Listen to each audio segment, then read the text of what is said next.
रक्षाबंधनचा तो दिवस होता आणि सगळीकडे धामधूम होती.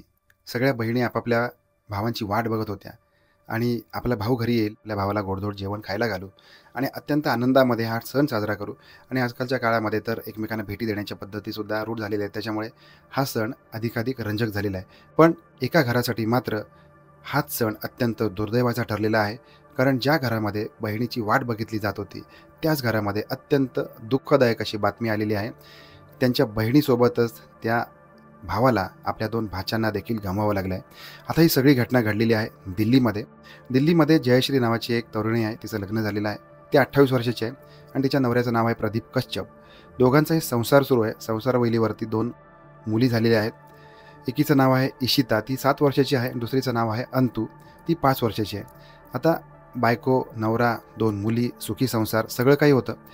त्याचबरोबर हा जो पती आहे प्रदीप, हा एका भागामध्ये दिल्लीमधील एका भागामध्ये फळभाजीचा व्यवसाय होता आणि त्याच्यामुळे येणाऱ्या उत्पन्नावरती आपलं घर चालवत होता. परंतु हे करत असतानाच मधल्या काळामध्ये त्याला व्यसन लागलं. त्याचबरोबर जुगाराचं देखील व्यसन लागलं.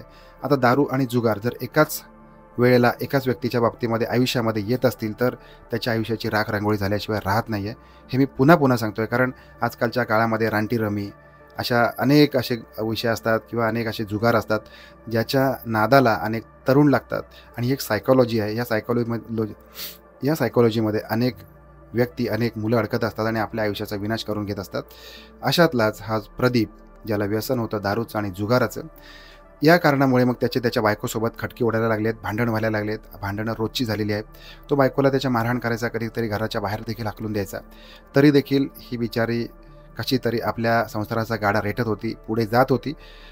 परंतु आता अलीकडच्या काळामध्ये यांच्या नवरा बायकोंमध्ये होणारी भांडणं वाढलेली आहेत, कारण पैशाचा पुरवठा देखील कमी झालेला आहे. आता एक गोष्ट सांगा, जर का एखाद्या संसारामध्ये एखादा नवरा जर का घराबाहेर जाऊन काम तर करतोय, कष्ट तर करतोय, त्याचबरोबर त्याला दारूचं व्यसन आहे, जुगाराचं व्यसन आहे, तर त्याला त्याच्या घरामध्ये या सगळ्या गोष्टी, पैशाचा पुरवठा कसा काय होणार?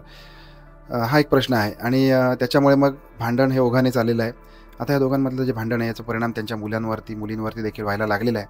आणि इतर मंडळींनी देखील त्यांना समजावायचा प्रयत्न केला आहे. काही वेळेला ही जयश्री आपल्या माहेरी निघून जायची, माहेरून पुन्हा घरी यायची. हे सगळं त्यांच्या आयुष्यामध्ये चालू होतं. एक ना एक दिवस आपला नवरा सुधारेल असं या जयश्रीला वाटत होतं. परंतु नियतीच्या मनात काहीतरी वेगळंच होतं. राखी पौर्णिमेचा सण आलेला आहे. त्याच्यामुळे जयश्रीने हट्ट धरला आहे आपल्या नवऱ्याकडे, की मला माझ्या माहेरी जायचं आहे, भावाला राखी बांधायचे, 2 दिवस आनंदाने मला घालवायचे आहेत. परंतु ही गोष्ट प्रदीपला मान्य नव्हती. आपल्या बायकोने माहेरी जाऊ नये, माहेरी गेली तर उलट 4 पैसे खर्च होतील किंवा भेटीगाठी घ्याव्या लागतील. या सगळ्या कारणासाठी मग त्याने माहेरी तिला जाण्याचा विरोध केला आहे. आता ही तिचं मन खट्टू करून, मन नाराज होऊन बसलेली आहे. आता या दोघांमध्ये पुन्हा एकदा भांडण सुरू झालेलं आहे. आता भांडण विकोपाला गेलं आहे आणि भर रक्षाबंधनाच्या दिवशीच प्रदीपने आपल्या बायकोचा आणि आपल्या 2 मुलींचा गळा आवळून खून केला आहे. आता ही गोष्ट इतर मंडळींना समजलेली आहे, आजूबाजूच्या नातेवाईकांना समजलेली आहे. पोलीस आलेले आहेत आणि पोलिसांनी पंचनामा तपास सुरू केला आहे. मधल्या काळामध्ये प्रदीप आपल्या राहत्या घरातून फरार झालेला आहे आणि पोलिसांनी त्याला देखील अटक केली. अटक केल्यानंतर त्याच्यावरती जी कारवाई आहे, कायदेशीर कारवाई ती केलेली आहे. त्याचबरोबर त्याने आपला गुन्हा देखील कबूल केलेला आहे. आता तिचा जयश्रीचा भाऊ चंद्रभान याने काही आरोप केलेले आहेत. आपला जो भाऊजी आहे त्याच्यावरती आरोप केलेत, की हा तिला मानसिक त्रास द्यायचा, छळ करायचा, हुंड्यासाठी पैसे आणायला लावायचा, आपल्या मुलाबाळांकडे लक्ष द्यायचं नाही, त्याचबरोबर वेळप्रसंगी तिला मारहाण करून घरामधून बाहेर हाकलून द्यायचा. अशा स्वरूपाचे गंभीर आरोप या प्रदीपवरती चंद्रभानने केलेले आहेत आणि त्याच्यामुळे मग पोलिसांनी त्या अन्वये मग कलम देखील लागू करून घेतलेली आहेत. आता या सगळ्या माध्यमातून एक गोष्ट लक्षात येण्यासारखी आहे, की ज्या घरातून, ज्या माहेरातून ती मुलगी तुमच्या घरामध्ये येते, तिला व्यवस्थित सांभाळणे, तिला हवं नको ते बघणे, त्याचबरोबर तिचे वेळप्रसंगी तिचे हट्ट पुरवणे, तिच्यावरती प्रेम करणे, हे संपूर्ण जबाबदारी सासरच्यांची येत असते.